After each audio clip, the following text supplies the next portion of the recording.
Une réussite assez incroyable durant ce meeting, qui est d'ailleurs l'entraîneur ayant remporté le plus de Guillaume Dornano avec 11 succès. Donc tout ça va dans le sens de Qualifica. Alors André Fabre qui a gagné les 2 premiers groupes de la journée, Thierry.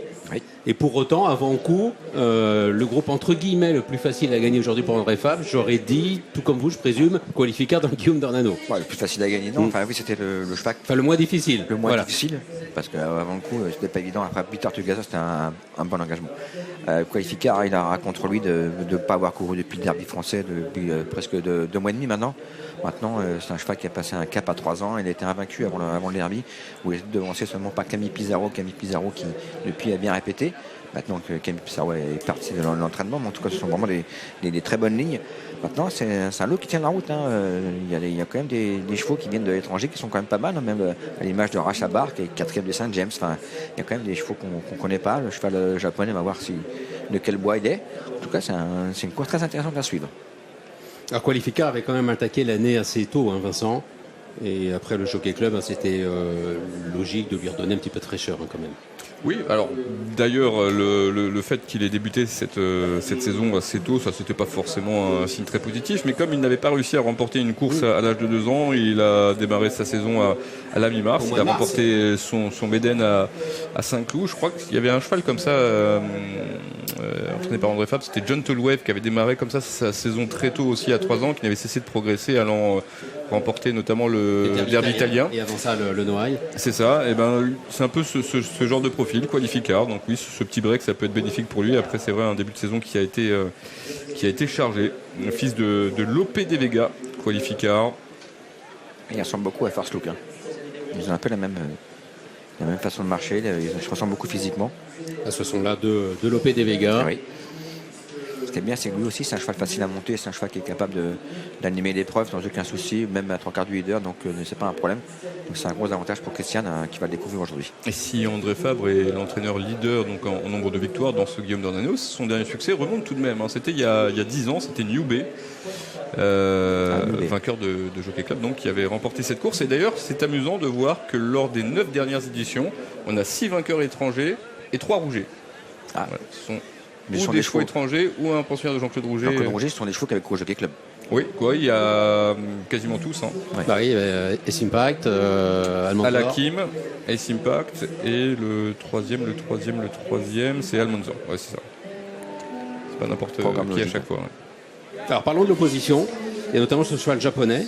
Aloui Ali, c'est le numéro 5, confié à Christophe Lemaire. Il est à 8 contre 1. Il a couru quelques bonnes courses au Japon, notamment les Guinées réservées au Japon, les 2000 Guinées japonaises, dont il a dû se contenter de la 8e place. C'est la montre de Christophe Lemaire. Petite parenthèse, vous pouvez retrouver sur le site equidia.fr la grande interview de Christophe Lemaire, hein, réalisée par Maxime Bourra. Quasiment 10 minutes de pur bonheur. Christophe Lemaire revient sur la défaite amère qu'il avait connue avec Divine Proportion, qui s'était blessé dans le Jacques Lemarois, se présentait invaincu. Il nous a parlé d'Ascoli Piceno, qui sera au départ demain du Jacques Lemarois, et de son statut de rockstar également au Japon. Mais allez écouter cette interview. Des infos justement sur le cheval japonais. Christophe Lemaire a dû vous en dire 2-3 mots, Maxime. Oui, exactement. J'ai discuté avec lui là, à l'instant avant qu'il se mette en selle. Il va le découvrir, ce concurrent-là. On avait un œil sur le tableau des cotes. Alors certes, Qualificar est très joué, mais Christophe Lemaire était presque un poil surpris d'être le deuxième favori de cette épreuve. Il me dit c'est un cheval tenu en haute estime par son entourage, mais il a un petit peu de mal à le situer, bien évidemment. C'est une course aura valeur de test. Il me disait le cheval est joué très certainement parce que, comme il le rappelait dans cette interview que vous pouvez retrouver sur equidia.fr et sur tous les réseaux sociaux, les Japonais sont des fans de sport, des fans de course, et ils mettent leurs petites pièces pour encourager.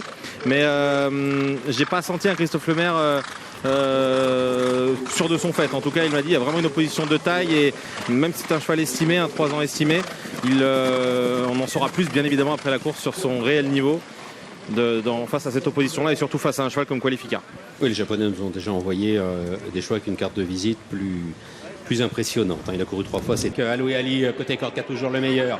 Battalium Zen qui vient son extérieur. Qualificar qui cherche son action, qui tente de progresser maintenant. Rachabar qui passe par la corde et Dumonet qui est toujours à l'arrière. Et il reste environ 250 mètres à parcourir et le cheval japonais qui repart sous la selle de Christophe Lemaire. Aloui Ali qui se détache et qui va laisser une très grosse impression dans ce prix Guillaume Dornano. Première victoire japonaise dans la course. La deuxième place à distance pour Rachabar aux dépens de Qualificar. Aloui Ali qui s'impose de bout en bout dans ce prix Guillaume Dornano et dans un très bon style. Il est reparti de plus belle à mi-ligne d'arrivée. Incroyable. Ah oui, il était super aérien quand on l'a vu passer là dans les 200 derniers mètres. Il laisse assez loin derrière lui Rachabar, le numéro 3 qui est deuxième. Devant Qualificar, le favori qui doit se contenter de la troisième place. Il a consommé tout du long et la quatrième place derrière pour le numéro 4. Dumonet. Il n'avait pas gagné encore en cette année 2025. Pour se placer dans les parcours au Japon. Mais ici en France, comme on ne va pas très vite, même s'il a raté son départ, j'ai pu le mettre aux avant-postes. Et je pense que ça lui a donné du moral. Par contre, il a vraiment bien accéléré. Il m'a surpris un petit peu même. Ouais, il a paru très zen toute la route et quand vous lui avez demandé de passer une vitesse de plus, il était vraiment à votre écoute. Ouais, il a vraiment bien répondu et il gagne avec de la marque. Bon, ça, c'est des victoires qui font... C'est des victoires qui font extrêmement plaisir, ça. Ah bah ouais, retour à Deauville, petit groupe 2 comme ça fait toujours plaisir. Yes. Félicitations, on profitait, Christophe, bravo. Voilà, de retour en France, un retour gagnant pour Christophe Lemaire qui est applaudi comme il se doit. La suite des débriefs sur le Canal Racing. La joie de Christophe Lemaire qui s'impose donc avec Aloui Ali, concurrent japonais, qui s'impose donc dans le prix Guillaume Dornano.